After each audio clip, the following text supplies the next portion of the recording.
Hello बच्चों, मैं अनंत आप सभी का अपने इस प्यारे से यूट्यूब चैनल कॉन्सेप्ट की खोज में आप सभी बच्चों का स्वागत करता हूं। जैसा कि आप सभी बच्चों को पता है कि हम पढ़ रहे थे क्लास 12th का फिजिक्स।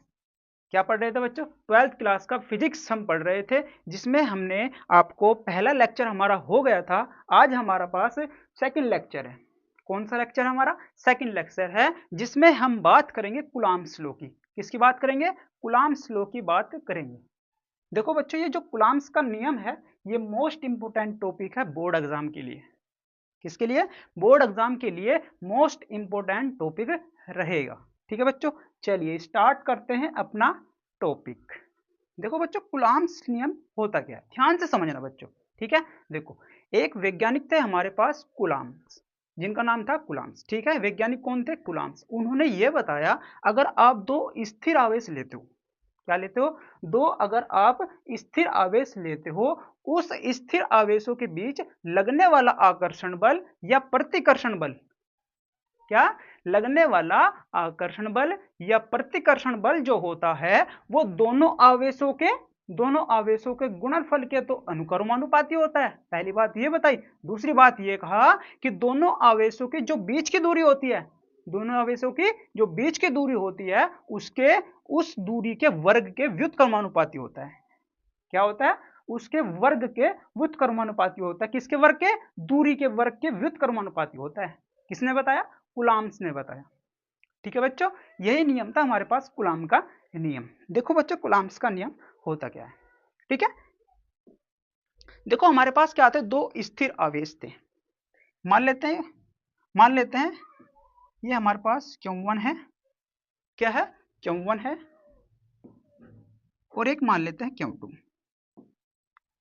Q2 आवेश।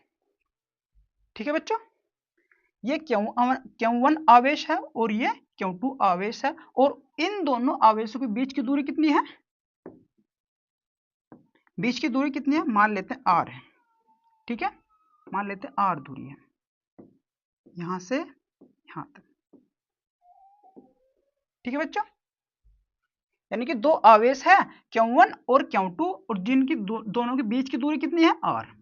दोनों के बीच की दूरी कितनी है? R है। ये Q1 है और ये Q2 है, और इन दोनों की बीच की दूरी कितनी है? R है। दोनों के बीच की दूरी कितनी? R है। कुलाम्ब्स ने क्या कहा? कुलाम्ब्स ने कहा कि दो स्थिर आवेशों के बीच लगने वाला आकर्षण या प्रतिकर्षण बल, यानी कि दो आवेश है, एक Q1 है और एक Q2 है, इनके बीच में जो आकर्षण बल लगेगा या प्रतिकर्षण जो बल लगेगा, वो क्या होगा? ठीक है, यानी कि जो आकर्षण या प्रतिकर्षण बल लगेगा, वो दोनों आवेशों के गुणनफल के अनुक्रमानुपाती होता है। देखो यहां पर, यानी कि उनके आवेशों के गुणनफल के समानुपाती होता है। यही तो बात बताई मैंने कि दोनों के आवेशों के गुणनफल के समानुपाती होता है, या आप कह सकते हो अनुक्रमानुपाती होता है। ठीक है बच्चों, अब आगे देखें। और उन दोनों के बीच की दूरी, दोनों आवेशों के बीच की जो दूरी होती है, दूरी के वर्ग के व्युत्क्रमानुपाती होता है। यही तो बात बताई, जो मैंने बोला था, जो मैंने आपको समझाया था, वही बात लिखी हुई है। ठीक है बच्चों, समझे मेरी बात को? देख लीजिए आप, यही था हमारे पास कुलाम्ब्स लॉ। ठीक है बच्चों, अब इसको करते हैं आगे। देखो बच्चों, अब इसको लिखते हैं। माना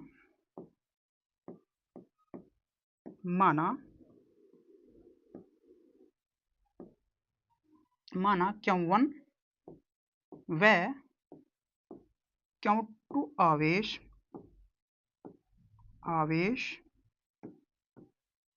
Q2 आवेश एक दूसरे से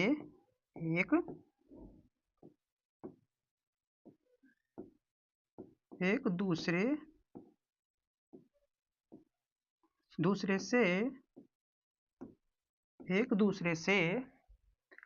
दूसरे से R दूरी पर लिखेंगे, R दूरी पर स्थित है।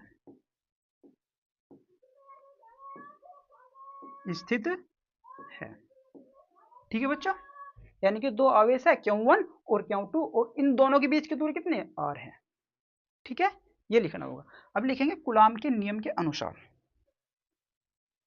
लिखेंगे कूलाम नियम अनुसार।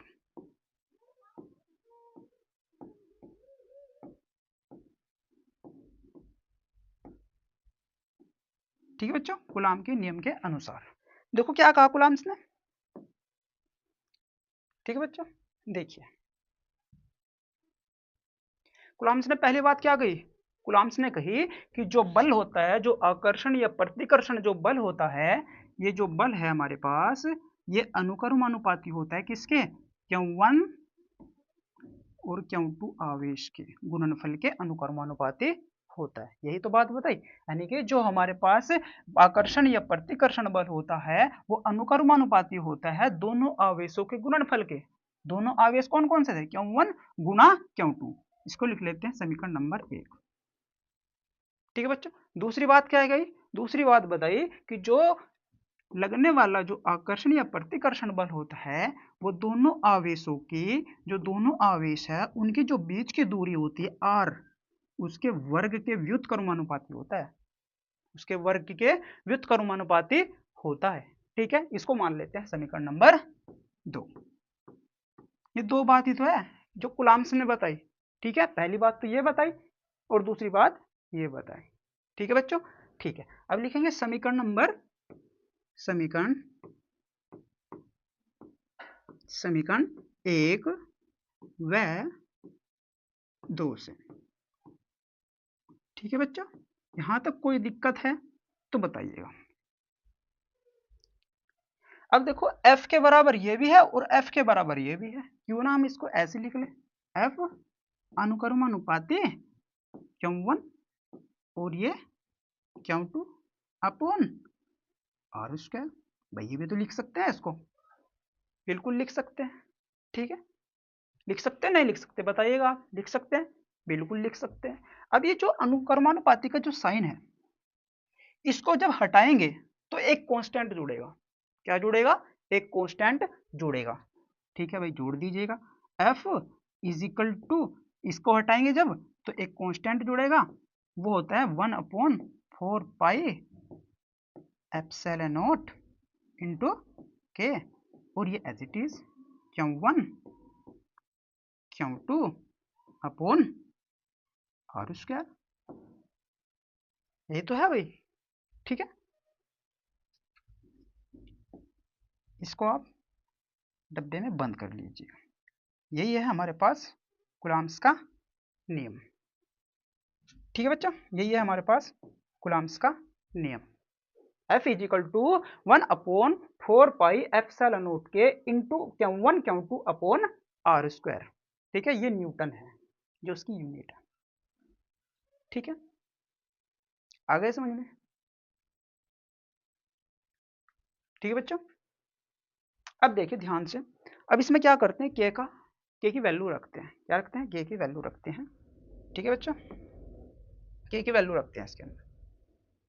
देखो के की वैल्यू क्या रखते हैं, लिखते हैं वायु या निर्वात के लिए, वायु या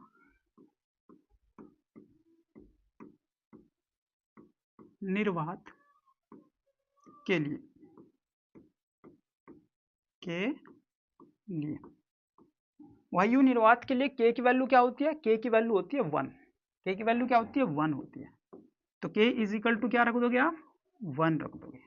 कहां पर रखना है, देखो बच्चा कहां पर रखना है, इसके स्थान पर, यानी कि जो के है ना, जो एक के है इसके स्थान पे क्या रख दोगे, 1 रख दोगे। क्या रख दोगे, 1 रख दोगे। ठीक है बच्चों, रख दीजिए आप।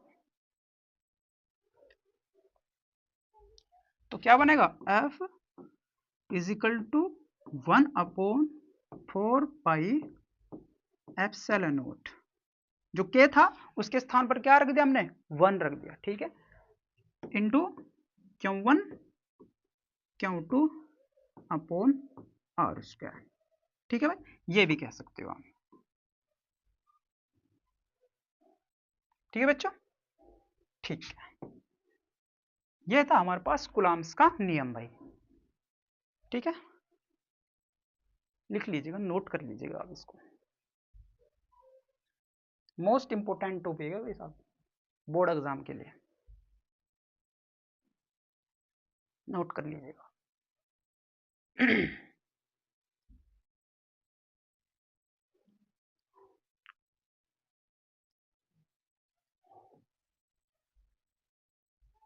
अब आप लिखो इसमें, जहां जहां यानी कि 1/4 पाई एप्सिलॉन नॉट, इसकी वैल्यू लिख देंगे हम, ठीक है, 1/4 पाई एप्सिलॉन नॉट, ठीक है, एक एक नियतांक है, नियतांक है, ठीक है बच्चों, ये क्या है, एक नियतांक है, यानी कि इसके अंदर 1/4 पाई एप्सिलॉन नॉट एक नियतांक है। क्या है, नियतांक है, जिसका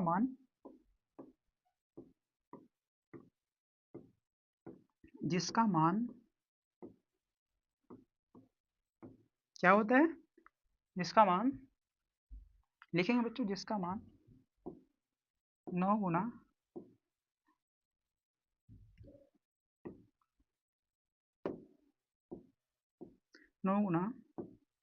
10⁻⁹ न्यूटन मीटर स्क्वायर प्रति कूलम स्क्वायर, ठीक है, ये इसका मान होता है। 1/4 पाई एप्सिलॉन नॉट का मान क्या होता है, 9 × 10⁻⁹ न्यूटन मीटर स्क्वायर प्रति कूलम स्क्वायर, ये इसका मान होता है। जब आप न्यूमेरिकल करोगे तो आपको उस न्यूमेरिकल में इसके स्थान पे आपको क्या रखना पड़ेगा, इसका मान रखना पड़ेगा, जब जाके वो हल हो पाएगा, ठीक है बच्चा, इसको याद रखना, ठीक है। अब हम बात करेंगे एप्सिलॉन नॉट क्या होता है, ठीक है बच्चा, यानी एप्सिलॉन नॉट या के की वैल्यू, पहले के लिख देते हैं कि के क्या होता है, के क्या होता है, के होता है माध्यम की वैद्युतशीलता, माध्यमशीलता नहीं, माध्यम का परावैद्युतांक, के क्या होता है, माध्यम का परावैद्युतांक, लिखेंगे माध्यम का परावैद्युतांक,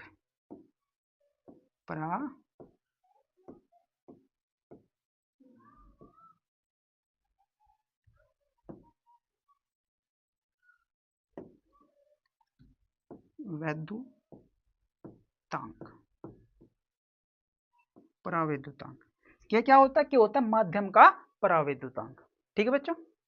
एप्सिलॉन नॉट क्या होता है, नेक्स्ट स्लाइड लेते हैं।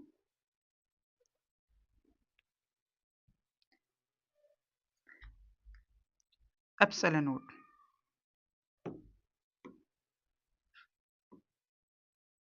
ये होता है एप्सिलॉन नॉट,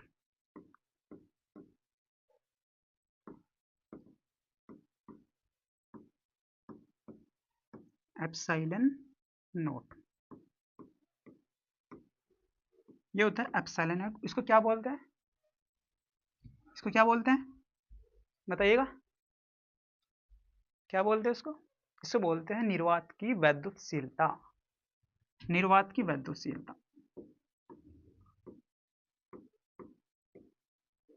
निर्वात की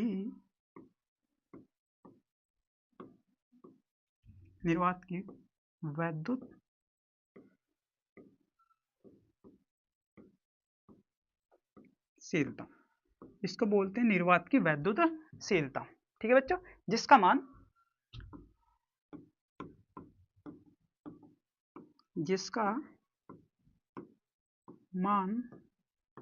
जिसका मान क्या होता है बच्चों, बताइएगा क्या होता है, वो होता है 8.85 गुना 10⁻⁻12 coulomb square upon newton meter square, ये इसका मान होता है, ठीक है।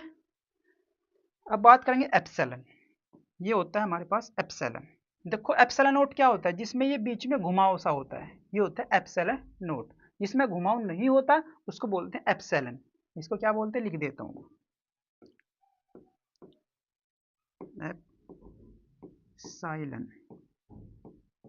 एप्सिलॉन इसको बोलते हैं एप्सिलॉन, ठीक है, इसको बोलते हैं एप्सिलॉन। ये क्या होता है, ये होता है हमारे पास माध्यम की वैद्युतशीलता, ये होते हैं माध्यम की माध्यम की वैद्युतशीलता। ठीक है बच्चों,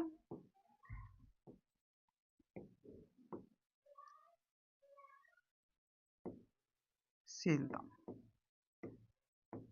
वैद्युतशीलता, ये होती है माध्यम की वैद्युतशीलता बच्चों। ठीक है, यहां तक आप नोट कर लीजिए, कंप्लीट हो गया यहाँ पर। ठीक है बच्चों, कंप्लीट तो हमारा यहीं हो गया था, कंप्लीट तो हमारा यहीं पर हो गया था, ये यहाँ पर ये कूलम्ब्स लॉ थी। ये तो बस मैंने आपको बताया कि 1/4πε0 इसके अंदर क्या होता है, के इसके अंदर क्या होता है, एप्सिलॉन क्या होता है और एप्सिलॉन क्या होता है, वो मैंने आपको बताया है बच्चों। ठीक है,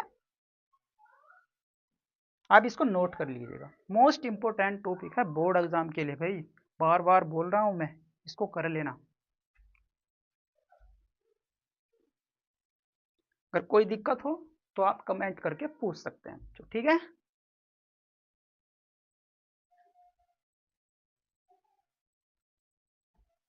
ठीक है बच्चों,